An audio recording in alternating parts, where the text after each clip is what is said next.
Today we have a 2007 Dodge Ram 3500.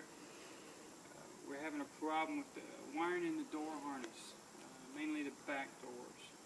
It's not a common problem, but on this particular vehicle, which is my own, I'm having a problem with both sides.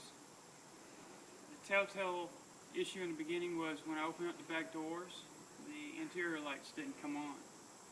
Didn't think much of it till we took a vacation. When we got ready to leave that day, it was starting to rain. One of the back windows would not go up. Went ahead and grabbed a few tools I always carry with me, took the door panel off, found the problem. Got the window up temporarily until I got home to make the final repair. Today I'm going to show you the problem with this door. Same problem I was having with the other door, but I can actually show you what's going on. Go ahead and open both doors.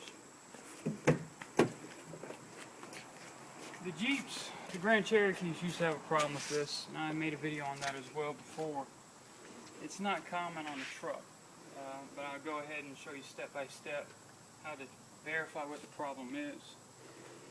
What we're going to do is, there's a rubber boot right here, accordion style, that all the wiring for the door runs through. It works both the speakers, power windows, power door locks, as well as the door jar switch. The broken wire, 9 times out of 10, will be somewhere in the middle section of this, and it's just a tendency of the wiring flexing over a period of time that eventually breaks the wires inside the boots. So what we need to do is gain access to it. You could try pulling the boot off. I'm just going to go ahead and release the connector from here and then pull the boot off. There's 2 snaps, one on each side. You can see it right there. Now grab the other side.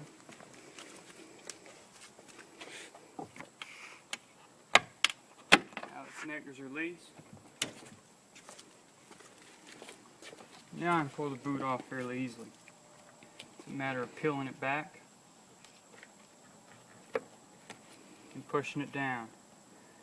As I'm pulling, I'm starting to see things. You can honestly see 2 broken wires already.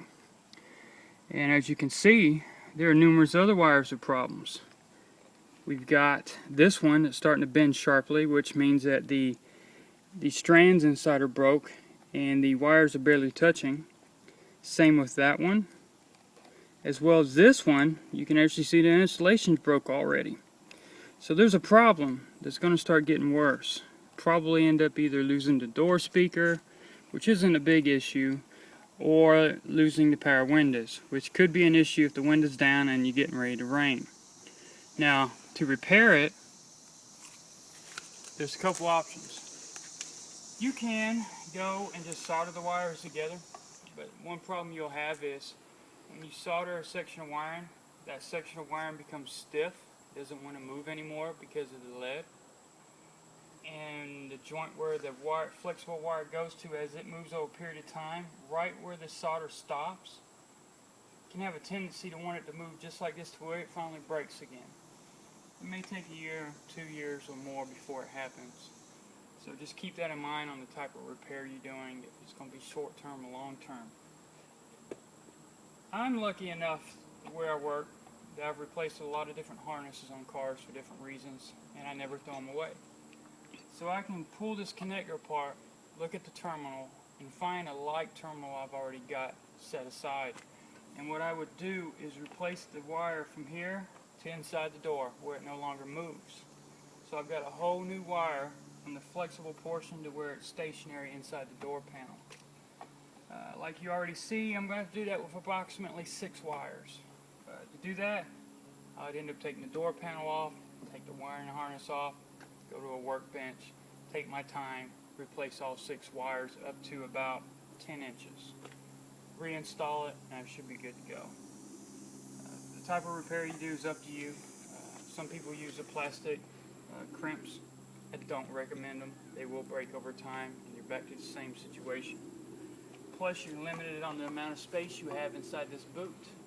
You can't put 6 wires here, 6 plastic crimps will not fit. So I recommend taking your time and doing a repair right. If you don't feel confident enough to use a soldering iron, then the option would be to replace this door harness. Go down to your local Dodge dealer, tell them your make, model, VIN, they'll look it up, give you a price and order it, and then you could actually just replace it.